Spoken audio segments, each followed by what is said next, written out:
হযরত আফসানুদ্দিন সাহেব ওষুধখানা কিনে নিলেন। ও যুবকেরা, ও আমার মুরব্বি বাপ জানেরা, মায়েরা, বোনেরা, মগিরাম, আল্লাহর ওলি মুজাদ্দিদুজ্জামান রহমাতুল্লাহ আলাইহি হুজুরের দরবারে চলে এলেন। হযরত আফসানুদ্দিন সাহেব আল্লাহর ওলিকে সালাম খানা দিয়ে ঔষধখানা হাতে দিয়ে দিয়ে, আল্লাহ পাকের নবী, আল্লাহ পাকের ওলি হুজুর পেয়াদি মাফ করুন, আপনি কি আমাকে ডেকে দেন, আপনি কি আমাকে ডাক দিয়ে দেন। আল্লাহর ওলি আমার আপনার দাদা বীর মুজাদ্দিদুজ্জামান রহমাতুল্লাহ আলাইহি হুজুর আমার বলে দিয়েছেন, ও বাবা আফসানুদ্দিন, আমি তো তোমাকে ডাকি নাই, আমি খালি বলেছিলাম আমার আফসানুদ্দিন যদি থাকতো আমার আব্দুল হাই রহমাতুল্লাহর জন্য এই ঔষধটা নিয়ে আসতো। আল্লাহ পাকের হুকুমে ওই আওয়াজ খারাপ তোমার কানে পৌঁছে গিয়েছে। জোরে বলুন সুবহান, আর একটু জোরে বলুন সুবহান। আল্লাহু আকবার, জিন্দাবাদ, জিন্দাবাদ, জিন্দাবাদ। আমার আফসারউদ্দিন, আমার এই আওয়াজ আল্লাহর হুকুমে তোমার কানে পৌঁছেছে। সেই দরবার, সেই কাইয়ুমে জামান বড় হুজুর রহমাতুল্লাহ ভালোবাসা, আরো 4 হুজুরে ভালোবাসায়, বিশেষ করে মুজাদ্দিদুজ্জামান হুজুরে ভালোবাসায় আল্লাহ আল্লাহ রসুলকে ভালোবেসে এই জমিন এসেছেন। ফুরফুরা শরীফে যখন আসবেন জানবেন আপনি একটা রুহানিয়াতের মারিফাতের একটা কেন্দ্রে আপনি পৌঁছে গেলেন। আল্লাহ পাক এত ইজ্জত এই দরবারকে দিয়েছে। শুধু আমি এই দরবারের একজন মেম্বার বা এই বংশের একজন ছেলে তা বলে নয়, যদি ফুরফুরা শরীফের ইতিহাস আপনি পড়েন, এই ফুরফুরা শরীফ নতুন কিছু ব্যাপার নয়। এই দরবার হলো 700 বছরের ইতিহাস হলো ফুরফুরা শরীফ, বলুন না সুবহানাল্লাহ। এই দরবার হলো এই এশিয়া মহাদেশের 700 বছরের ইতিহাস। তখন তো ভারত ছিল অখণ্ড ভারত। 700 বছরের আগেকার ইতিহাস যদি আপনি ঘাটেন, তখন ছিল অখণ্ড ভারত। দেশ ভাগ হয়ে কত দেশে বন্টন হয়ে গেছে। তৎকালীন যুগ থেকে একটা ইতিহাস এই দরবার বহন করে আসছে। এই ফুরফুরা শরীফ আল্লাহ পাক জানাকে পাঠিয়ে আবার এই নামকে গোটা পৃথিবীতে ছড়িয়ে দিয়েছেন। তিনি হলেন আমার আপনার পীর, 19 শতাব্দীর মুজাদ্দিদ উলিল আমর হযরতে আব্দুল্লাহিল মারুফ মুহাম্মদ আবু বকর সিদ্দিক, আমার দাদা পীর সাহেব রহমাতুল্লাহ তানাকে আল্লাহ পাক পাঠিয়ে এই দরবারকে আল্লাহ আবার নতুন করে গোটা পৃথিবীতে এই জমিনের নামকে আল্লাহ ছড়িয়ে দিয়েছেন। জোরে বলুন না সুবহানাল্লাহ। ইতিহাস ঘাটলে পাবেন 800 বছরের ইতিহাস। মুজাদ্দিদুজ্জামান রহমাতুল্লাহ আলাইহির মতন পূর্ব ভারতে দ্বিতীয় কোন আলেম আল্লাহ পাক আর পাঠান নাই। 800 বছরের ইতিহাস সেই দরবারে বসে আছেন। যে দরবার আমাদের করে তাসাউফ শিখিয়েছে, যে দরবার আমাদের করে আদব শিখিয়েছে, যে দরবার আমাদের করে সাহাবাদের মোহাব্বত শিখিয়েছে, যে দরবার আমাদের করে হুজুরের প্রেম শিখিয়েছে। জোরে বলুন না সুবহানাল্লাহ। সাহাবারা এত ভালোবাসতেন আমাদের নবীকে। এখান থেকে বসে যদি হুজুরের প্রেম নাই শিখতে পারলাম, তাহলে তো দরবারে এসে কোনো লাভ হলো না। আমার মুরব্বীদের কাছে আপনাদের মুরব্বীরা বসে হুজুরের দেওয়ানা হয়ে ঘরে গিয়েছেন, হুজুরের দিদার পেরে ঘরে গিয়েছে। আমার মুজাদ্দিদুজ্জামানের পীর ছিলেন কুতুবুল ইরশাদ রাসূলের নোমা হযরতে সুফি ফাতে আলী বাইসি হুজুর রহমাতুল্লাহ। তানার কাছে যিনি বায়াত হতেন, মুরিদ হতেন, যতক্ষণ পর্যন্ত না হুজুরের দিদার পেতেন ওই ব্যক্তিটাকে উনি ঘরে যেতে দিতেন না। বায়াত হয়েছে আমার দরবারে থাকো, আল্লাহ পাক হুজুরের দিদার মিলালে যাওয়া হবে, নাই যাওয়া হবে না। তানার হাতে হাত মুজাদ্দিদুজ্জামান দিয়েছে। তার মানে এই দরবার হলো হুজুরের পাগল তৈরি করা দরবার। জোরে বলবেন না সুবহানাল্লাহ। সেই দরবারে এসে বসেছেন, কিছু হলো নি একটু বাড়িতে যান। আজকের মাহফিলে বসে হুজুরের একটু ভালোবাসা নাই নিয়ে যেতে পারলাম, লাভ হলো না। হুজুরের ভালোবাসা সাহাবারা দিয়েছেন, হুজুরের প্রেম সাহাবারা করেছেন। আল্লাহর নবী সাল্লাল্লাহু আলাইহি ওয়াসাল্লাম হুজুরের একজন সাহাবী ছিলেন, ওনার নাম ছিল হযরতে খুবাইব ইবনে আদি রাদিয়াল্লাহু তাআলা আনহু। খুবাইব ইবনে আদি রাদিয়াল্লাহু তাআলা আনহু, যিনি প্রায় আমাদের নবী সাল্লাল্লাহু আলাইহি ওয়াসাল্লাম হুজুরের কাছে এসে কাঁদতেন আর বলতেন, ইয়া রাসূলুল্লাহ সাল্লাল্লাহু আলাইহি ওয়াসাল্লাম, হুজুর একটু আমার জন্য দোয়া করে দেন। হুজুর, এই আমার মাথার খুলিটাকে উল্টে তাতে কাফেররা মদ ঢেলে পান না করে দেয়, মানে আমাকে শহীদ করে আমার মাথার খুলিটাকে উল্টে ওতে মদ ঢেলে কাফেররা পান না করে নেয়। হুজুর, আপনি একটু আমার জন্য দোয়া করেন। প্রায় হুজুরের কাছে বলতেন। ইসলামের প্রথম যুদ্ধ দ্বিতীয় হিজরি বদরের যুদ্ধের পর আল্লাহর নবী 10 জন সাহাবাকে মক্কা শরীফে পাঠালেন। কেন? মক্কা শরীফের অবস্থাটা জানার জন্য। কোন বর্ণনায় এসেছে মুনাফিকরা মুসলমান সেজে হুজুরের কাছে এসে বলে, ইয়া রাসূলুল্লাহ সাল্লাল্লাহু আলাইহি ওয়াসাল্লাম, হুজুর যদি কিছু আপনার সাহাবা দিতেন, আমাদের এলাকায় কিছু মুসলমান হয়েছে, ওরা আমাদের গিয়ে দ্বীনের শিক্ষা দিত। হুজুর 10 জন সাহাবা দিয়েছিলেন। এসেছে ওনারা মক্কা শরীফে যাবার আগে রাস্তায় ওনাদের পাথর আর তীর ছুঁড়ে ছুঁড়ে শহীদ করে দিয়েছিল। একজন সাহাবী বেঁচে ছিলেন, ওনার নাম ছিল খুবাইব ইবনে আদি। হযরতে খুবাইব ইবনে আদি রাদিয়াল্লাহু তাআলা আনহু জানাকে নিয়ে গিয়ে বন্দী করে দেওয়া হয়েছিল। মাঝে মাঝে কাফেররা পাশ থেকে হেঁটে গেলে ওই ঘরটায় উকি মেরে দেখতো বেমৌসম ফল বসে বসে খাচ্ছেন। বলুন না সুবহানাল্লাহ। মানে যে ফলের সিজন না সেই ফল খাচ্ছেন। আল্লাহর তরফ থেকে উনি ওনার রোজগারির ব্যবস্থা হয়ে যেত। সুবহানাল্লাহ বললেন না, ওনাকে শহীদ করে দেবে। হযরতে খুবাইব ইবনে আদি রাদিয়াল্লাহু তাআলা আনহু, ওনাকে টেনে টেনে নিয়ে যাওয়া হচ্ছে, ফাঁসিতে দেওয়া হবে, শহীদ হয়ে যাবে। ওনাকে ফাঁসিতে দেবার আগে বলছেন, এই খুবাইব, তোমার কি শহীদের আগে মনের কি কিছু আশা আছে? উনি জবাব দিয়ে দিলেন, আশা আমার এটা, সুযোগ যদি পেতাম 2 রাকাত নামাজ পড়তাম। যারা বললেন না সুবহানাল্লাহ, বললেন আলহামদুলিল্লাহ, সুযোগ যদি পেতাম 2 রাকাত নামাজ পড়তাম।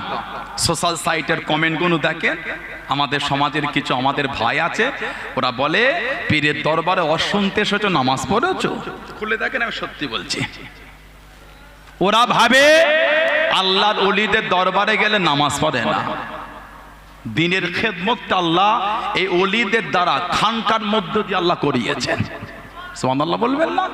যাদের দ্বারা আল্লাহ এই জমিনে দিনের খেদমত করিয়েছে, তাদের দরবারে নামাজ হবে না?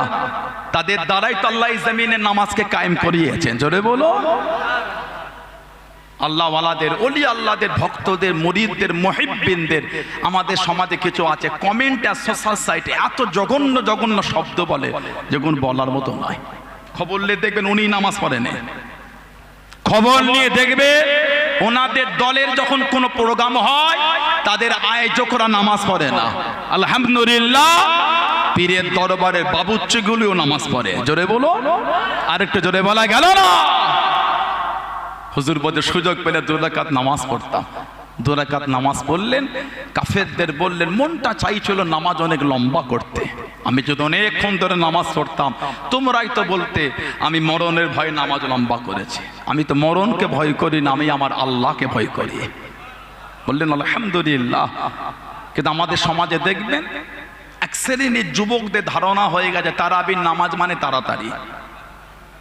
একটু হ্যাঁ দেন, এসব জায়গায় ওটা মানে ওয়াজের ব্যাপার না। একটু আসলাম, আল্লাহ উঠালেন, একটু হুজুর কেবলাদের রুহানি দোয়া। আর আপনারা যে এসে বসেছেন, হুজুর কেবলাদের রুহানি দোয়া। আলহামদুলিল্লাহ বলেন। হাক্কানি ওলিদের রুহানি দোয়াটাই আমাদের জন্য অনেক বড়। হাক্কানি ওলিদের তাদের রুহানি দোয়া, নেক নজর, ওটাই আল্লাহ আমাদের জন্য অনেক আলা দরজা করে দেয়। জোরে বলুন না সুবহানাল্লাহ। আমার ভাইয়েরা, বাপজানেরা, আমাদের সমাজে এক শ্রেণীর লোকের ধারণা তারাবির নামাজ মানে তাড়াতাড়ি। কিন্তু আল্লাহ পাক কোরআন শরীফে বলেছেন, ওয়ারাত্তিলিল কুরআনা তারতিলা, কোরআন শরীফ শুদ্ধ সহকারে তারতিল সহ আদায় করতে হবে। বলুন আলহামদুলিল্লাহ। তারাবির নামাজ মানে তাড়াতাড়ি নাই।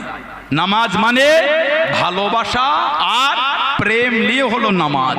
নামাজটা তাড়াতাড়ি জিনিস নয়, নামাজটা হলো প্রেমের জিনিস, নামাজটা হলো ভালোবাসা জিনিস। ওই জন্যই তো সাহাবাদের শরীরে তীর লাগার পরও তীর টেনে বার করেছে, সাহাবারা নামাজ ছাড়ে নাই। জোরে বলবেন না? খুবাইব ইবনে আদি রাদিয়াল্লাহু তাআলা শহীদ হয়ে গেলেন। মক্কা শরীফ একটা জায়গা আছে মসজিদে আয়েশা বলে, হাজিরা জানে। এই মসজিদে আয়েশা মাথাটা নিচের দিকে করে পা দুটো দড়িতে বেঁধে কাঁটেতে ওনাকে ঝুলিয়ে দিয়েছিল। আহা, আল্লাহ নবী নববী শরীফে ওয়াজ করে,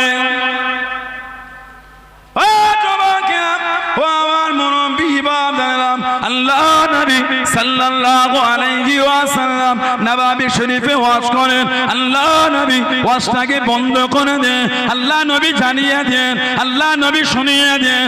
ও আমি নবী আমার খুবাইব ইবনে আদি রাদিয়াল্লাহু তাআলা আনহু তাকে শহীদ করে দিয়েছে। আমার খুবাইব ইবনে আদি আমার কাছে কেঁদে কেঁদে দোয়া চেয়েছিল, ইয়া রাসূলুল্লাহ হাবিবাল্লাহ, ইয়া রাসূলুল্লাহ হাবিবাল্লাহ, আল্লাহ পাকের নবী হুজুর বিয়াদি মাফ করুন, গুনাহটা ক্ষমা করুন, আপনি আমার জন্য দোয়া করেন, আমার মাথার খুলিতে যেন কাফেররা শরাব না পান করে নাই। আল্লাহ নবী জানিয়ে দেন, ও বাবা সাহাবারা, তোমাদের মধ্যে কেউ কি আছো বাবা? আমি নবী আমার খুবাইব ইবনে আদি রাদিয়াল্লাহু তাআলা আনহু হুজুরের লাশটাকে আনবে বাবা, তার লাশটাকে আনবে বাবা। হযরত মিকদাদ ইবনে আমর, হযরত জুবায়ের ইবনুল আওয়াম রাদিয়াল্লাহু তাআলা আনহু উঠে দাঁড়িয়ে গেলেন, ইয়া রাসূলুল্লাহ হাবিবাল্লাহ, আমি মিকদাদ ইবনে আমর, আমি জুবায়ের ইবনুল আওয়াম, হুজুর আমরা দুজন যাব। আল্লাহ নবী জানিয়ে দেন, ও বাবা মিকদাদ ইবনে আমর আমার খুবাইব ইবনে আদি ও লাশটাকে ঝুলিয়ে দিয়ে ঘিরে ঘিরে পাড়া দিচ্ছে, তোমরা কি আনতে পারবে বাবা? তোমরা কি আনতে পারবে বাবা? ইয়া রাসূলুল্লাহ হাবিবাল্লাহ, আপনি যদি হুকুম করে দেন আমরা দুজন যাব। জোরে বলুন সুবহান, আর একটু জোরে বলুন সুবহান। আপনি যদি হুকুম করে আমরা দুজন যাব। মিকদাদ ইবনে আমর আর জুবায়ের ইবনুল আওয়াম।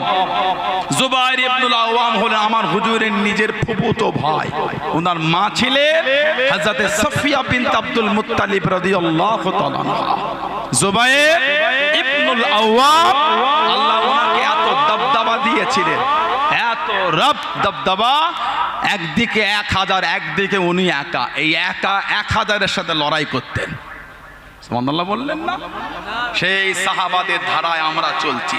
সাহাবাদের মধ্যে অনেক সাহাবাদের রক্ত অনেকে শরীরে বহন করছে, আমাদের শরীরও বহন করছে। জোরে বলো কি জানো, কোথা থেকে 3টে ফেসবুকের ভিডিও দিয়ে বলে দিল পৃথিবী থেকে ইসলামটা মুছে দেব। জুবায়ের ইবনুল আওয়াম ওনার রক্তের ওই ধারা আজও শরীরের মধ্যে আমরা লালন করে নিয়েই যাচ্ছি। এটা ভাবিস না ওনারা চলে গেছেন, তানাদের উত্তরসূরি আজও পৃথিবীর মানচিত্রে জিন্দা আছে। জোরে বলে, আজ জোরে বলা গেল না, সেই রক্ত আমাদের শরীরে বইছে। কাজ খুঁজে পাই না, বলছে ইসলাম মিটিয়ে দেবো। ইউপিতে 15 জনের নামে এফআইআর করে বলছে হয়ে গেছে কাজ। ওদের জানা নাই জেলের জায়গা কম পড়ে যাবে, হুজুরের গোলাম কম হবে না। জোরে বলা গেল না, আজ জোরে বলা গেল না। ইসলাম কালো জিন্দা ছিল, আজও জিন্দা আছে। ইসলাম কিয়ামতের সকাল পর্যন্ত জিন্দা থাকবে। জোরে বলো সুবহানাল্লাহ। কোথা থেকে 15 জনের নামে কেস করে দিল?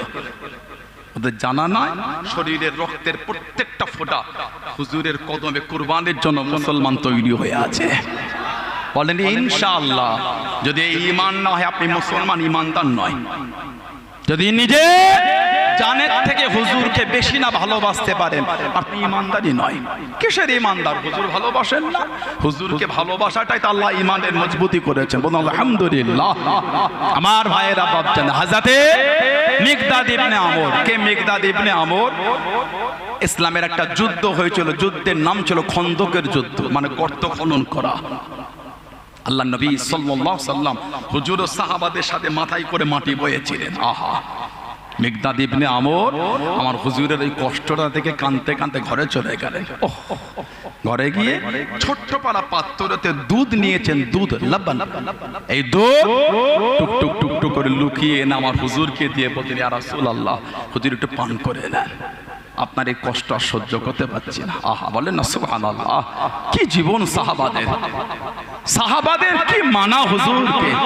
এই দুধ আমাদের নবীকে দিয়ে বলে, ইয়া রাসূলুল্লাহ, হুজুর আপনি একটু পান করে নেন, আপনার এই কষ্ট আর সহ্য হয় না। আল্লাহ নবী ওই দুধের পাত্রটা নিয়ে একটা উঁচু জায়গায় উঠে বলছিল, ও আমার সাহাবারা সবাই এদিকে আসো, তোমাদের ভাই মিকদাদ ইবনে আমর দুধ এনে চাষো, সবাই মিলেই পান করি। জোরে বলুন না সুবহানাল্লাহ।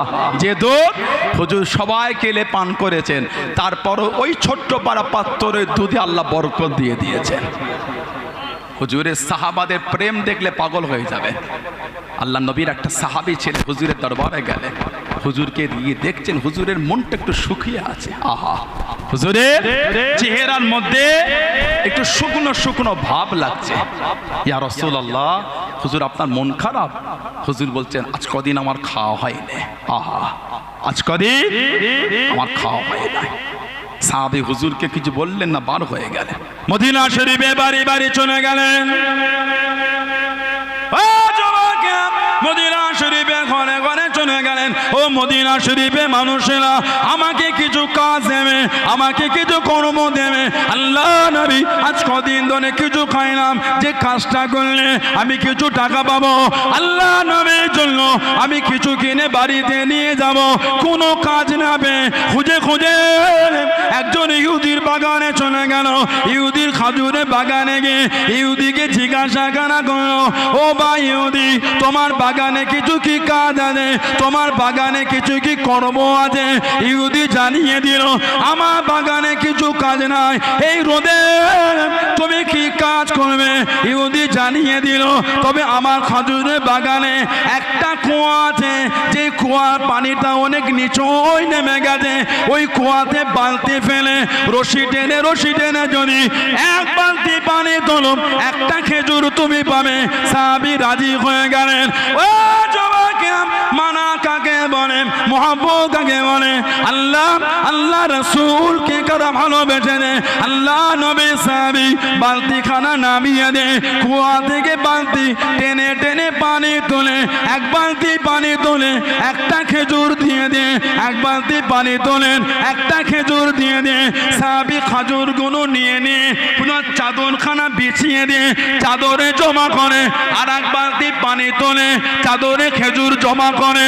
ও যুবকেরা, কিছু খাজুর হয়ে গেল, ওই খাজুরের পটলি খানা টুকটুক করে আল্লাহ নবীর কাছে দেখিয়ে দাঁড়িয়ে গেলেন। আল্লাহ নবীর সামনে গিয়ে দাঁড়িয়ে গেলেন, ইয়া রাসূলুল্লাহ হাবিবাল্লাহ, ইয়া রাসূলুল্লাহ হাবিবাল্লাহ, আল্লাহ পাকে নবী, হুজুর বিয়াদি মাফ করুন, আজ কদিন আপনি খান নাই, আপনাকে দেখে কষ্ট হয়েছে হুজুর আপনি খেতে থাকেন, হুজুর আপনি খেতে থাকেন। আল্লাহ নবী জিজ্ঞাসা করেন, ও বাবা সাহাবী, কোথা থেকে পেলে বাবা?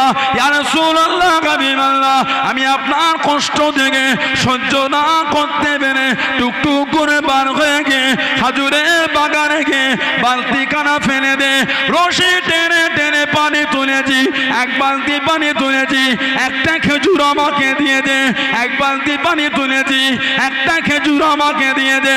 আল্লাহ পাকের নবী, হুজুর আপনি খেতে থাকেন, আপনার জন্য এই খেজুর খানা এনেছি।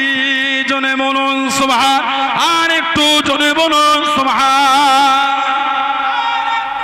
আল্লাহু আকবার, জিন্দাবাদ জিন্দাবাদ। আল্লাহ, হুজুর এক বালতি পানি তুলেছি, একটা খেজুর আমাকে দিয়েছে। হুজুর দেখছেন সাহাবীর হাতে ফোঁসা উঠে গেছে, আহা, ওই গরম রোদে ঘেমে লেগে গেছে, তারপরও কিন্তু রশি টেনে হুজুরের জন্য বালতি টেনে টেনে পানি তুলে হুজুরের জন্য খেজুর এনেছেন। বলুন না সুবহানাল্লাহ। এটা হলো সাহাবাদের মানা। সাহাবাদের প্রেম দেখলে পাগল হয়ে যাবে। আমার নবীর একটা সাহাবী ছিলেন, ওনার নাম ছিল হযরত ওমর রাদিয়াল্লাহু তাআলা আনহু। ওনার একটা ছেলে ছিলেন, ওনার নাম ছিল হযরত আব্দুল্লাহ। হযরত আব্দুল্লাহ ইবনে ওমর রাদিয়াল্লাহু তাআলা আনহুমা 30,000 গোলামকে উনি আজাদ করেছেন। 30,000, যদি বলবেন না, ওনার একটা নিয়ম ছিল, যেই গোলাম বেশি নামাজ পড়তো তাকে আজাদ করে দিতেন। গোলামদের মধ্যে খবর ছড়িয়ে গেল, বেশি ইবাদত কর, হুজুর আজাদ করে দেবে। গোলামরা বেশি ইবাদত করা শুরু করে দিল। ওনার ছেলে বলে, আব্বা আপনাকে গোলামরা ধোঁকা দিচ্ছে। কেন না, আপনি আজাদ করবে বলে ওরা বেশি করে নামাজ পড়ছে। হযরতে আব্দুল্লাহ রাদিয়াল্লাহু তাআলা বললেন, আমি একবার নয় বারবার আল্লাহর জন্য আমি ধোঁকা খেতে তৈরি হয়ে আছি। ওরা তো আমাকে অন্য কিছু ধোঁকা দেয় না, ওরা তো আল্লাহর জন্য ধোঁকা দিচ্ছে। আমি আল্লাহর জন্য একবার নয় বারবার ধোঁকা খেতেও আমি রাজি আছি। জোরে বলুন না সুবহানাল্লাহ। হযরতে ওমর রাদিয়াল্লাহু তাআলা ওনার খেলাফত দ্বিতীয় খলিফা ইসলাম জাহানের, ওনার খেলাফতে সাহাবারা ওনার কাছে এসেছিলেন হুজুরের চাচা হযরতে আব্বাস রাদিয়াল্লাহু তাআলার জন্য। কে হযরতে আব্বাস? উনি আল্লাহর নবী সাল্লাল্লাহু আলাইহি ওয়াসাল্লামের নিজের চাচা, আর ওনার ছেলে ছিলেন হযরতে আব্দুল্লাহ। 13 বছর বয়স আল্লাহর নবী লাকাব দিয়েছিলেন হিবরুল উম্মাহ, এটা হলো জাতির মেরুদণ্ড। 13 বছর বয়স, সুবহানাল্লাহ বললেন না? 13 বছর বয়স আল্লাহর নবী সাল্লাল্লাহু আলাইহি ওয়াসাল্লামের 1660টা হাদিস 13 বছর বয়সে মুখস্থ করে শুনিয়ে দিয়েছে। মাত্র 13 বছর। আমাদের 23 বছর বয়স হয়ে গেল, এখনো বাচ্চার মতন স্বভাব যায়নি। উনি 13 বছর বয়সে হুজুরের 1660টা হাদিস মুখস্থ করে আমাদের কাছে হাদিয়া দিয়ে দিয়েছেন। জোরে বলুন সুবহানাল্লাহ। হুজুর যেই উটের পিঠে উঠতেন, উনি আল্লাহর নবীর সাথে ওই উটের পিঠেই বসে থাকতেন। বলুন সুবহানাল্লাহ। হযরতে আব্দুল্লাহ যিনি দুনিয়ায় আসার পরে ওনাকে কোলে করে নিয়ে সিধা হুজুরের কাছে নিয়ে গেছেন। মায়ের দুধ পান করার আগে হুজুর মুখে খাজুর নিয়ে চিবিয়ে চিবিয়ে নরম করে লালা শরীফওয়ালা খাজুর বার করে হযরতে আব্দুল্লাহ ইবনে আব্বাস রাদিয়াল্লাহু তাআলার মুখের মধ্যে হুজুর দিয়েছিলেন। জোরে বলুন সুবহানাল্লাহ। এত আলা দরজা, এত কানতেন উনি রাত্রিরে, ফর্সা ছিলেন, এত কানতেন এই চোখের গোড়া থেকে পানি গড়িয়ে গড়িয়ে কালো দাগ হয়ে গেছে। হুজুরের নিজের চাচাতো ভাই হযরতে আব্দুল্লাহ রাদিয়াল্লাহু তাআলা দ্বীনের জন্য যে খেদমত, আল্লাহু আকবার, দ্বীনের জন্য এত মেহনত দিয়েছেন ওনারা। হযরতে ইবনে আব্বাস রাদিয়াল্লাহু তাআলা উনি খবর পেলেন 1 তারিখে অমুক জায়গায় হুজুরের একটা হাদিস শরীফ আছে, উনি সেখানে পৌঁছে গেছে। বাড়িতে গিয়ে ওনাকে ডাকছেন না, বাড়ির বাইরে চাদর টানে মরুভূমিতে উনি বসে গেলেন। কিতাব এসেছে ওই বালুতে ঝড় উঠেছে, ঝড় এসে বালু ওনার শরীরে ঢেকে গেছে, তারপরও বাড়ির সামনে বসে আছে, ডাকছেন না। বলি আল্লাহদের দরবারে মুরিদ মুতাকিদিন গেলে একটু হুজুরকে খবর দাও, আমরা অমুক জায়গা থেকে এসেছি, 5 মিনিট দেরি হবে। 4 মিনিট হলো না, বলো না আমরা কখন থেকে বসে আছি। অত সহজ, আদবটা অত সোজা জিনিস নয়। ঘন্টার পর ঘন্টা বসে থাকার পরে তারপরে আল্লাহর নিয়ামত মিলাবে। অত ধৈর্য হলে নিয়ামত হয় না, দেখা হবে নিয়ামত হবে না, মুসাফা হবে তাসাউফে নূর হবে না, মুসাফা হবে তাসাউফে নূর পাওয়া যাবে না। নিয়ামত পেতে গেলে অপেক্ষা করতে হয়, সবর হতে হয়। আমি বসে আছি তো বসে আছি, হুজুর বললে যাওয়া হবে না, যাওয়া হবে না। এসেছেন আপনার চিন্তায়, যাবেন হুজুরের চিন্তায়। এটা হলো মুরিদ। সুবহানাল্লাহ বলেন। আসবে আপনার ইচ্ছায়, যাবে হুজুরের অনুমতিতে। এটা হলো মানা, এটা হলো পীর মুরিদি। আপনার মুরব্বীরা এমনি নিয়ামত পেয়ে যায়নি। 5 মিনিট বসে আছে, ওই পীরজাদা বাইরে বসেছ তো চলে গেল। আমি ওই পীরজাদাকে যেতে মানা করিনি, এইখানটায় সবর নষ্ট হলো কেন?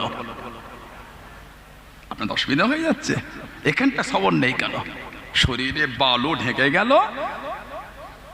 সময় হলো উনি বার হলেন। বার হয়ে দেখে হুজুরের চাচাতো ভাই কে? হযরতে ইবনে আব্বাস রাদিয়াল্লাহু তাআলা। উনি দেখেই বলছেন, আপনি আমার দোয়ারে? হ্যাঁ শুনেছি আপনার কাছে হুজুরের একটা হাদিস শরীফ। উনি বললেন, আপনি যদি বলতেন আমি তো আপনার বাড়িতে চলে যেতাম। উনি বললেন, না, দরকারটা আমার, ওই জন্য আমি আপনার কাছে চলে এসেছি। জোরে বলুন না সুবহানাল্লাহ। এত ভালোবাসাতে হুজুরের হাদিস শরীফ সংগ্রহ করেছেন। ওনার আব্বা হযরতে ওমর, ওনার আব্বা হযরতে আব্বাস রাদিয়াল্লাহু তাআলা, কিতাবে এসেছে উনি একটা বাড়ি করে আমার হুজুরকে দাওয়াত করেছিলেন। বুখারী শরীফের রওয়াত এসেছে। ছাদ দিয়া ঘর করে হুজুরকে ডেকেছে, হুজুর আমার ঘরটা যদি একটু দেখতেন আপনি। আল্লাহ নবী সাল্লাল্লাহু আলাইহি সাল্লাম চাচাজানের ঘর দেখতে গেলেন, কিতাব এসেছে, ঘর দেখতে গিয়ে হুজুর বললেন বাড়ি করেছেন, ড্রেন করেন নাই, পানিটা বার হবে কোন দিক দিয়ে? আল্লাহ নবী সাল্লাল্লাহু আলাইহি সাল্লাম নিজে হাতে একটা ড্রেন পাইপ বসিয়ে দিলেন, নালা। বলুন না সুবহানাল্লাহ। হযরত ওমর ফারুকের জামানায় সাহাবারা বললেন যে এই খলিফাতুল মুসলিমিন, এদিক থেকে আমরা নামাজে আসি, একটু আমাদের অসুবিধা হয়, জায়গাটা কাদা হয়ে যায়, যদি একটু ওনাকে বলতেন। খলিফাতুল মুসলিমিন চলে গেলেন হযরত আব্বাস রাদিয়াল্লাহু আনহুর কাছে।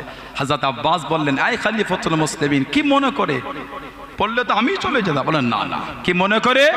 না, আপনার এই বাড়ির পানিটা এই রাস্তার দিকে বার হয়, লোকেরা নামাজে আসে, একটু অসুবিধা হয়ে যায়, যদি একটু ঘুরিয়ে দিতেন তাহলে রাস্তাটা কাদা হতো না। হযরত আব্বাস বললেন, খলিফাতুল মুসলিমিন, ড্রেনটা ঘোরাতে আমার কোনো অসুবিধা নাই, আর ড্রেনটা আমিও করি নাই, ঘোরাতে অসুবিধাও নাই আর আমিও করি নাই। আপনি বলছেন খলিফাতুল মুসলিমিন ঘুরিয়ে দিচ্ছি, তবে ড্রেনটা কিন্তু আল্লাহ রাসূল নিজে হাতে করে দিয়েছেন। আর জোরে বলবেন না। যেই বলেছেন ওমর ফারুক রাদিয়াল্লাহু আনহু, ওনার চোখের গোড়া থেকে টপ টপ করে পানি ঝরছে। আহা, কি ভালোবাসা সাহাবাদের। আমরা নবাবী শরীফের সামনে গিয়ে হুজুরের রওদাটা পিছনে রেখে সেলফি তুলছে। আহা, লা হাওলা ওয়ালা কুওয়াতা ইল্লা বিল্লাহ। ওখানে দিনে দুনিয়ার বাদশা শুয়ে আছে, একটা কদম যদি বিয়াদবি হয়ে পড়ে যায়, দুনিয়া আখিরাত ধ্বংস হয়ে যাবে। ওখানে দিনে দুনিয়ার বাদশা শুয়ে আছে, একটা চলা যদি বিয়াদবি হয়ে যায়, দুনিয়া আখিরাত ধ্বংস হয়ে যাবে। একটা জবানের শব্দ চয়ন যদি বিয়াদবি হয় হুজুরের শানে, আখিরাতটা জাহান্নাম হয়ে যাবে। সেইখানে গিয়ে হুজুরের রওদাটা পিছনে রেখে সেলফি, লা হাওলা ওয়ালা কুওয়াতা ইল্লা বিল্লাহ। এটা ভালোবাসা না, এটা কি মানা না। আল্লাহ নবী ইসলামে প্রথম যুদ্ধে চলে গেলেন।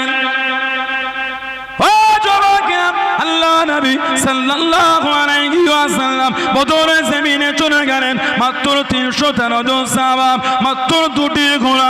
আল্লাহ নবী সিজদায় পড়ে জার জার হয়ে গেলেন, চোখে পানি ফেলে ফেলে গেলেন। ও নবী আল্লাহ পাক, আজকে দিনে যদি ঘিরে যায়, দিন মানার কেউ থাকবে না, ইসলাম মানার কেউ থাকবে না, কলিমা পড়ার কেউ থাকবে না, আপনার ওয়াহদানিয়াত মানার কেউ থাকবে না, আমি নবী আমাকে মানার কেউ থাকবে না। জার জার হয়ে গেলেন, চোখে পানি ফেলে ফেলে গেলেন। হযরত মিকদাদ ইবনে আমর রাদিয়াল্লাহু তাআলা আনহু আল্লাহ নবীর কাছে গিয়ে দাঁড়িয়ে গেলেন, আল্লাহ নবীর পাশে গিয়ে দাঁড়িয়ে গেলেন। ইয়া রাসূলুল্লাহ, হাবিবাল্লাহ, আল্লাহ পাকে নয়, হুজুর আপনি আর কাঁদবেন না, হুজুর আপনি আর কাঁদবেন না, সিজদা থেকে মাথাটা উঠিয়ে নেন, সিজদা থেকে মাথাটা উঠিয়ে নেন। ইয়া রাসূলুল্লাহ, হাবিবাল্লাহ, আমরা আপনাকে মুসা নবীর উম্মতের মতো বলবো না। ও নবী মুসা, আপনি আর আপনার আল্লাহ ফেরাউনের বিরুদ্ধে যুদ্ধ করেন, ফেরাউনের বিরুদ্ধে যুদ্ধ করেন। আল্লাহ পাকে নবী, আমরা ওটা আপনাকে বলবো না। শরীরের মধ্যে এক ফোঁটা রক্ত থাকা পর্যন্ত আপনার সামনে পিছনে ডান দিকে বাম দিকে গার্ড করে আপনার সাথে যুদ্ধখানা চালিয়ে যাব। জোরে বলুন সুবহান, আর একটু জোরে বলুন সুবহান আল্লাহ। হুজুর, যতক্ষণ শরীরে এক ফোঁটা রক্ত থাকবে আপনার পাশে দাঁড়িয়ে যুদ্ধ করব। হযরত আব্দুর রহমান ইবনে আওফ রাদিয়াল্লাহু তাআলা আনহু জানার মাথা থেকে পা পর্যন্ত 31 জায়গায় তীর আর তলোয়ার লেগেছে। আহা, শরীর থেকে রক্ত টপকে টপকে পড়ছে। তখন হুজুরের কাছে দাঁড়িয়ে, ইয়া রাসূলুল্লাহ, এক ফোঁটা রক্ত থাকা পর্যন্ত আপনার সাথে থেকে যুদ্ধ চালিয়ে যাব। জোরে বলুন না সুবহানাল্লাহ। কে? আব্দুর রহমান ইবনে আওফ, সাহাবাদের মধ্যে যিনি সবথেকে ধনী। সুবহানাল্লাহ বলেন। ওনার থেকে ধনী সাহাবা ছিল না। গোটা পৃথিবীর বর্তমান যিনি ধনী, ওনার নাম হলো ইলন মাস্ক। হযরত আব্দুর রহমান ইবনে আওফ রাদিয়াল্লাহু আনহু, ওনাকে আল্লাহ এত মাল দিয়েছিলেন, ইলন মাস্কের থেকে 7 থেকে 8 গুণ মান আল্লাহ ওনাকে বেশি দিয়েছিলেন। জোরে বলবেন না সুবহানাল্লাহ। মুসলমান হলেন, মক্কা শরীফ থেকে মদিনা শরীফে গেলেন, একটা খড়ের কুটিও নেন উনি, খালি হাতে গেছিলেন। যে পাথরটা তুলতেন, পাথরের তলায় গোল্ড পেতেন, সোনা। স্মরণ পাথর তুললেই পেতেন, পাথর তোলার সময় ওসিলা করতেন আমার হুজুরকে, আল্লাহ আপনার হাবিবের ওসিলায় হাবিবকে বরকত মনে করে তুলছে, আল্লাহ আমি এর তলায় যেন গোল্ড পাই, স্মরণও পাই। যেটাই তুলতেন ওর তলায় সোনা পেতেন। এত গোল্ড পেয়ে গেলেন। ওনার ইন্তেকালের পরে ওটা কেটে কেটে ওনার আত্মীয়দের মধ্যে বন্টন হয়েছে। ফজরের সময় কুরুল দিয়ে কাটা শুরু হয়েছে, জোহর হয়ে গেছে তখনও কাটা শুরু চলছে। জোরে বলুন না সুবহানাল্লাহ। উনি এত সম্পদ রেখে গেছিলেন, এক একটা স্ত্রী ভাগ পেয়েছিল ইন্ডিয়ান রুপিতে 300 কোটি করে। 4 জন স্ত্রী ছিল, এক একটা বউ পেয়েছে 300 কোটি। কোন কোন বর্ণনায় এসে 400 কোটি করে এক একটা বউ ভাগ পেয়েছে। সুবহানাল্লাহ বলবেন না? উনি একটা ছেঁড়া ফাটা জামা পরতেন। লোক বললে বলতেন, আমি আমার হুজুরকে কোনোদিন ঠিক মতন ভালো পোশাক পরতে আমি দেখি নাই। উনি যখন খেতেন ডালকে পিষে রুটি দিয়ে খেতেন। বললে বলতে আমি আমার হুজুরকে এইভাবে খেতে দেখেছি। জোরে বলুন না সুবহানাল্লাহ। উনি কোনোদিন গোস্ত পেট ভরে খান না, মাঝে মাঝে গোস্ত মুখের কাছে তুলে নামিয়ে নিতেন। ওনাকে বললে বলতেন, আমি আমার হুজুরকে কোনোদিন পেট ভরে গোস্ত খেতে দেখি নাই। বলুন না সুবহানাল্লাহ। জোরে বলা গেল না? এটা হলো সাহাবাদের হুজুরকে ভালোবাসা। হযরতে ওমর রাদিয়াল্লাহু তাআলা ওনার গোটা শরীরটা কাঁপছে, চোখ দিয়ে টপ টপ করে পানি ঝরছে, আর বলে, ও নবী পাকের সাহাবারা, আমি ওমর, আমার এত জরুরত নাই যে ড্রেনটা আল্লাহর নবী নিজে হাতে করে দিয়েছেন, আমি ওমর ওটাকে ঘুরিয়ে অন্যদিকে দেবো। আমি ওমরের এত ক্ষমতা নাই। ও আমার হুজুরের সাহাবারা, এই রাস্তাটা পাল্টে দাও। নবাবী শরীফে যাওয়ার জন্য এই রাস্তাটা পাল্টে অন্য দিক দিয়ে করে দাও। হুজুর যেটা নিজে হাতে করেছে ওই রাস্তা আমি ওমর ওই রাস্তা বদলাতে পারবো না। জোরে বলুন না সুবহানাল্লাহ। সেই সাহাবাদের দিকে দেখেন, মানা কাকে বলে, সেই ধারায় চলেছেন ইমামরা। 4 ইমামের এক ইমাম, ইমাম আবু হানিফা নুমান বিন সাবেদ হুজুর রহমাতুল্লাহ। ওনার ছাত্র ছিলেন হযরতে ইমাম মুহাম্মদ রাহমাতুল্লাহ, আর একজন ইমাম আবু ইউসুফ রাহমাতুল্লাহ। হুজুর দোয়া করে বলেছেন, আল্লাহ আমার বিশ্বাস আশা আমার আমল যদি আপনার দরবারে কবুল না হয়, এই যে 2 জন ছাত্র রেখে গেলাম, আমার আশা এদের ওসিলাতে আপনি আমাকে নাজাত দিয়ে দেবেন। কারণ এদের দ্বারা যে খেদমত দিনের হচ্ছে। ইমাম মুহাম্মদ বাদশাহ হারুন আর রশিদের দরবারে বসে আছেন। বাদশাহ হারুন আর রশিদের বাড়িতে রান্না হয়েছে কদু শরীফ, বাবুর্চিখানা কদু আমার হুজুর পছন্দ করতেন। সুবহানাল্লাহ বলেন। হাঁকা হলো আজকে কদু শরীফ রান্না হয়েছে। একজন লোক উঠে বলল, আমি কদু পছন্দ করি না। ইমাম মুহাম্মদ রহমাতুল্লাহ জালালি হালাত এসে বললেন, জাল্লাদ এই লোকটার শরীর থেকে মাথাটা আলাদা করে দাও। এর এত জুররাত হয় কি করে? যেটা হুজুর ভালোবাসতেন ওটাকে না বলছে, যেটা আল্লাহ রাসূল পছন্দ করতে, এর এত জুররাত হলো কি করে? বলছে আমি পছন্দ করি। তুমি খাবে না, বসে থাকো, অধিকার হয় কি করে? আমি ভালোবাসি না। লোকটা অন্যায় বুঝতে পেরে তওবা করেছিল। এটা হলো ইমামদের ভালোবাসা হুজুরকে। সুবহানাল্লাহ বললেন না? 4 ইমামের এক ইমাম, ইমাম মালিক রাহমাতুল্লাহ। ওনার দরবারে যখন হাদিস শরীফের দরস হতো, কেউ অন্য মনস্ক হলে তুলে বার করে দিতেন, বসতে দিতেন না। এখন তো আমাদের সমাজে অজিনেসিয়াত হলে পিছনে কাতারে বসে 3 জন পাবজি গেম খেলে। মজাকের জন্য বলি না আমি এটা। আপনারা এই জায়গাগুলোকে মজাক ভাববেন না, জান্নাতের টুকরা এটা। সুবহানাল্লাহ বলেন। আর আপনি বসে বসে পিছনে পাবজি গেম খেলছেন, ভালো লাগে না, উঠে চলে যান। কল কারোর পিছনে পিছনে ঘোরে না, কলের কাছে আমাকে ছুটতে হয়, আপনাকে ছুটতে হয়। কল কারোর ট্যাগ ধরে ধরে ঘোরে না, যতই বড় নেতা হওয়ার যাই হোক, কলের কাছে পিপাসা লাগলে ঠিক ছিটকে ছুটতে হয়। ঠিক না ভুল বলছি? হাক্কানি দরবার কারো দালালি করে পিছনে ঘুরবে না। দরকার হবে এসে বসবে, দরকার নয় ছিটকে বড় হয়ে যাও। আবার দরকার হবে যেখানে থাকো ছিটকে হোঁচটকে এসে পড়ে যাবে। যাবে কোথা তুমি? জান্নাতের বাগান ভালো লাগে না? উঠে বার হয়ে যাও। নবীর বাগানে বসে মোবাইলে পাবজি গেম খেলো না। নবীর বাগানে বসে মোবাইলে খেলা দেখো না।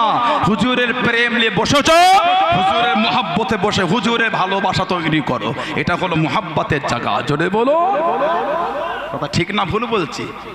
3 জন ছেলে পিছনে বসে পাবজি খেলার বলে, কখন সে যাবে আকিরে দোয়া মোনাজাত তাবরকটা দিলে ঘরে যায়, লা হাওলা ওয়ালা কুওয়াতা ইল্লা বিল্লাহ।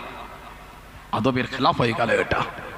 ইমামে মালিক রহমাতুল্লাহ দরবারে কেউ এসে বসলে হাদিস শরীফ শোনার সময় অন্য মনস্ক হলে তুলে বার করে দিতেন, এত আদবের জায়গায় মজবুত ছিলেন। এখন আলেম ওয়াজ করছে বিনা উজুতে, সরত আওয়াজ শোনে বিনা উজুতে, অজে তাসিরও হবে না, অজন্তরে গিদবেও না। আর এগুলি শিখতে গেলে হাক্কানি পীরের কাছে বসতে হয়। এই শিক্ষাটা আপনার মুরব্বীরা আমাদের মুরব্বীদের কাছে বসে নিয়েছে। ফুরফুরা শরীফে শরীয়তের বিধান ছাড়া অন্য কিছু শিখতে আসবেন ফুরফুরার নীতি মনে করে নয়। কে কোথা যাবে, কে কোথা বসবেন বলতে পারছি না। দরবারে আসবেন, আহলে সুন্নাত ওয়াল জামাতের আকীদার বিধান শিখতে আসবেন, অন্য কিছু শিখতে দরবার মনে করে আসবেন না। কিছু বুঝতে পেরেছেন আপনারা? মজাক হয়ে গেল এগুলো, মজাক পেয়েছেন। আমার মুরব্বীদের রক্ত পানি হয়ে গেল, হাক্কানি ওলিদের রক্ত পানি হয়ে গেল, আজকে দরবারটা মজাক হয়ে গেল। মজাক পেয়েছেন আপনি, আমরা মজাক পেয়েছি এটাকে। মুজাদ্দিদুল জামান শুয়ে আছে, রক্ত পানি করে ফেলে হেঁটে হেঁটে জলসায় গেছেন, সুবহানাল্লাহ বলে। গরুর গাড়ি করে জলসায় গেছেন, সুবহানাল্লাহ বলে। মোষের গাড়ি করে জলসায় গেছেন, সুবহানাল্লাহ বলে। পালকি করে জলসায় গেছেন, সুবহানাল্লাহ বলে। আজকে হুজুরটা দামি গাড়ি করে জলসায় যাচ্ছে, মজাক পেয়ে গেলাম আমি। আল্লাহ এত ইজ্জত এত সম্মান মিলিয়েছে, কই অভ্যাসটা ভালো হলো না তো? কথা বলেন না কেন? অভ্যাস ভালো হলো না তো? তানাদের মেহনত আল্লাহ এই ইজ্জত মিলিয়েছে, আমাদেরও সেই নীতিতে মজবুত থাকতে হবে। দরবার সব পীরের আওলাদ যে নীতির বাইরে চলে যায়, একজন যদি আওলাদ নীতির মধ্যে থাকে, জানবেন ওই আওলাদের দ্বারা আল্লাহ গোটা পৃথিবীর জমিনে মুজাদ্দিদুল জামানের সিলসিলার খেদমত আল্লাহ করিয়ে নেবেন। জোরে বলে, জোরে বলা গেল না। আল্লাহ, এই দরবারটা মজাকের দরবার নয়, এই দরবারটা রসুলের গোলাম তৈরি হওয়ার দরবার। জোরে বলো, আল্লাহ আমাদের কবুল করে, বলুন আল্লাহুম্মা আমিন। রাগ করলেন আপনারা? ঘর মে আগ লাগে ঘর কে চিরাগ সে, মুরব্বিদের জামানে শুনেছি, ঘর মে আগ লাগে ঘর কে চিরাগ সে। কঠিন কথা কিন্তু এটা। আল্লাহ আমাদের হেফাজত, আল্লাহ দরবারে সম্মান ইজ্জতকে আল্লাহ কায়েমে রাখেন, বলুন আমিন। জোরে বলেন আমিন। আল্লাহ আপনাদের করে আল্লাহ দ্বীনের উপর মজবুত রাখেন, আল্লাহ আমাদের করে দ্বীনের উপর কায়েম রাখে, বলুন আল্লাহুম্মা আমিন। জোরে বলুন আল্লাহুম্মা আমিন। আমাকে আগে ঠিক থাকতে হবে, তারপর আপনার ঠিক থাকবে। আপনারা ঠিক থাকলে শুধু হবে না, আমাদেরও ঠিক থাকতে হবে। স্টারিং তো আল্লাহ আমাদের হাতে দিয়েছে। ড্রাইভার যদি গন্ডগোল হয়, প্যাসেঞ্জারও গন্ডগোল হয়ে যাবে। আল্লাহ যেন ড্রাইভার গুলোকে ঠিক রাখে, মানে রাহবার গুলোকে আল্লাহ যেন ঠিক রাখে, বলুন আমিন। বলেন আল্লাহুম্মা আমিন। আমার ভাইয়েরা, বাপজানেরা, ছেলেরা, যুবকেরা, মুরব্বীরা, মুজাদ্দিদুল জামান তার দরবারে এসেছেন, কিছুটা হলো আদব শিখে একটু ঘরে যান। তাইয়্যিবে জামান বড় হুজুর রাহমাতুল্লাহ জানার জলসায় এসেছেন। মুজাদ্দিদুল জামান রাহমাতুল্লাহ সফর সঙ্গী ছিলেন বড় হুজুর রাহমাতুল্লাহ। জানাকে দাদা পীর সাহেব রহমাতুল্লাহ কাবা শরীফের গিলাফ ধরে কেঁদে কেঁদে দোয়া চেয়ে আল্লাহর কাছে চেয়ে নিয়েছেন, আল্লাহ আমি আবু বকর রহমাতুল্লাহকে আল্লাহ আপনি একটা আওলাদ দেন, আল্লাহ আল্লাহ আমাকে একটা আওলাদ দেন, আল্লাহ আল্লাহ আমাকে একটা আওলাদ দেন, আল্লাহ। আওলাদ হয়, ইন্তেকাল হয়ে যায়। দাদা হুজুরের মোট ছেলে আর মেয়ে হলো 38 জন, 38। দাদা হুজুরের মোট ছেলে আর মেয়ে হলো 38 জন, 38। হুজুর যখন ওফাত পেলেন, তার আগে হুজুর রেখে গিয়েছিলেন 5 জন ছেলে আর 5 জন মেয়ে। 5 জন ছেলে আর 5 জন মেয়ে। বড় ছেলে মুজাদ্দিদুল জামান হুজুরের জানাকে কাবা শরীফের গিলাফ ধরে চেয়েছেন, আল্লাহ একটা আওলাদ দেন। ওই আওলাদটা হলেন কাইয়্যুমে জামান বড় হুজুর রহমাতুল্লাহ। জোরে বলো আলহামদুলিল্লাহ বললেন না? দাদা হুজুরের জীবনী কিতাব পড়লে পাবেন। মাশাআল্লাহ ভাই, সেটা কথা বলবেন না? আমার মোনাইম ভাই, আমার আরাফার সাথী, উনি আমরা একসাথে 23 সালে হজ করেছিলাম। উনি আমার আরাফার সাথী। আরাফার সাথে একটা বিরাট বড় ব্যাপার, কিন্তু এটা আখিরাতের একটা সম্পর্ক। আলহামদুলিল্লাহ বললেন না? ভাই এসে যেটা আলোচনা করলেন সব দোয়া। মুজাদ্দিদুল জামান হুজুরের বড় ছেলে আমার বড় দাদাজান হুজুর রহমাতুল্লাহ একটু অসুস্থ হয়ে গেলেন। মুজাদ্দিদুল জামান দরবার শরীফে খালি ঘুরছেন, একটু ব্যস্ত হয়ে আছেন, আর বলে ফেললেন আমার আফসারউদ্দিনটা যদি থাকতো, আমার আব্দুল হাই রহমাতুল্লাহর জন্য এই ঔষধটা কিনে আনতো। বলে ফেললেন। হযরত আফসারউদ্দিন সাহেব উনি কলকাতার জামিয়াতের অফিসে ছিলেন, নিউ মার্কেটের পাশে জামিয়াতের অফিসে আফসারউদ্দিন সাহেব। ওনার কানে আওয়াজ যাচ্ছে, দাদা পীর সাহেব যেন বলছেন, আফসারউদ্দিন আমার আব্দুল হাই রহমাতুল্লাহ অসুস্থ, তুমি তাড়াতাড়ি করে এই ওষুধটা কিনে আমার কাছে চলে আসো। জোরে বলো, আর জোরে বলা গেল না। আসসালামু আলাইকুম ওয়া রাহমাতুল্লাহি ওয়া বারাকাতুহু। সবাই ভালো আছেন? আলহামদুলিল্লাহ, মাশাআল্লাহ। প্রতি বছর নয় বছরও আল্লাহ হযরত কাইয়ুমে জামান হযরতে আব্দুল হাই সিদ্দিকী বড় হুজুর রহমাতুল্লাহ আলাইহি স্মরণের এই পয়লা কার্তিকী সালে সওয়াব এবছর আল্লাহ আমাদের সকলকে হাজির করিয়েছেন। আল্লাহ দয়াময় দয়া করে আজকের এই সুন্দর মাহফিলকে আল্লাহ কবুল করে নেন। সকলে বলুন আমিন। আল্লাহ পাক সকলের আজকে মাহফিলে আশাকে বসাকে কবুল করে নেন। সকলে বলেন আল্লাহুম্মা আমিন।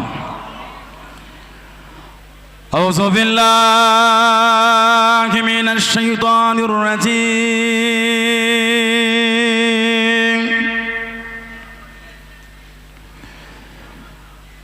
বিসমিল্লাহির রহমানির রহিম।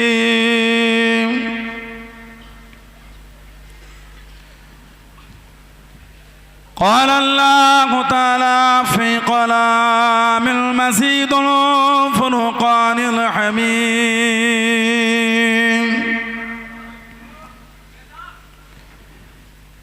إن الله وملائكته يصلون على النبي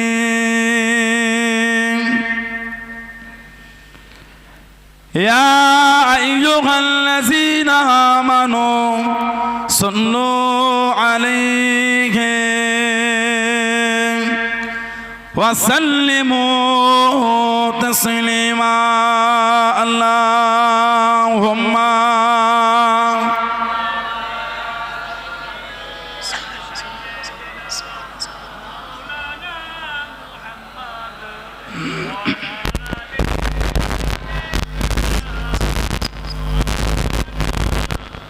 كلمة لا إله إلا الله لا إله إلا الله لا إله إلا الله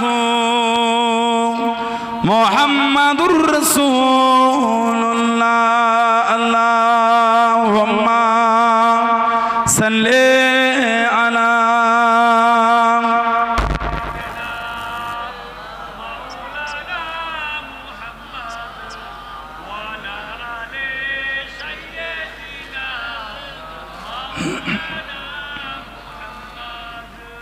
प्यारे हाजिराने मजलिस, আমার ইমানদার ভাইরা, নেককার আল্লাহওয়ালা গণেরা, যুবকেরা, মুরব্বিয়ান বাপজানেরা, সমবয়স্ক আমার নওজওয়ান গণেরা, আজকের আমাদের এই সুন্দর মাহফিলের আমার চাচাজান হুজুর পীর কেবলা গণেরা এবং আমার সম্মানীয় ভাইয়েরা, বিশেষ করে দরবার শরীফের সমস্ত পীর সাহেব হুজুর কেবলা গণেরা, পীরজাদা ভাইয়েরা, সম্মানীয় ওলামা হাজরাত গণেরা, বিভিন্ন গ্রাম বিভিন্ন এলাকা দূর দূরান্ত থেকে আগত, বিভিন্ন রাজ্য থেকে আগত মুজাদ্দিদুজ্জামান রহমাতুল্লাহ আলাইহির সিলসিলার মুরিদ মুতাকিদিন মুহিব্বিন গণেরা, পর্দার আড়ালে অবস্থিত আমার মা ও বোনেরা, আল্লাহ পাকের দরবারে লাখ লাখ কোটি কোটি শুকর যে আল্লাহ পাক আপনাকে আমাকে এতগুলি মানুষ এতগুলি মুসলমানকে এমন একটা সুন্দর বসার জায়গায় আল্লাহ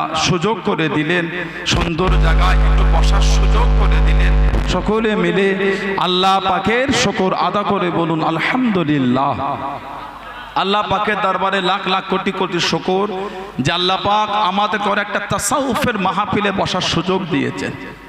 তাসাউফ ইলমে মারিফাতের মাহফিল, আদব শেখার মাহফিল, এগুলি আপনাদের মুরব্বীরা আমাদের মুরব্বীদের কাছে বসেছেন, আদব শিখেছেন, তাসাউফের ইলম অর্জন করেছেন। আল্লাহ পাক আমলের নূর তানাদের অন্তরে দিয়ে দিয়েছেন। তানারা এক একজন আল্লাহওয়ালা হয়ে কবরে শুয়ে আছেন। বলুন আলহামদুলিল্লাহ। আজকে সেই পরম্পরা, সেই ধারাবাহিকতা আজকে সেই দরবারে আজও চলছে।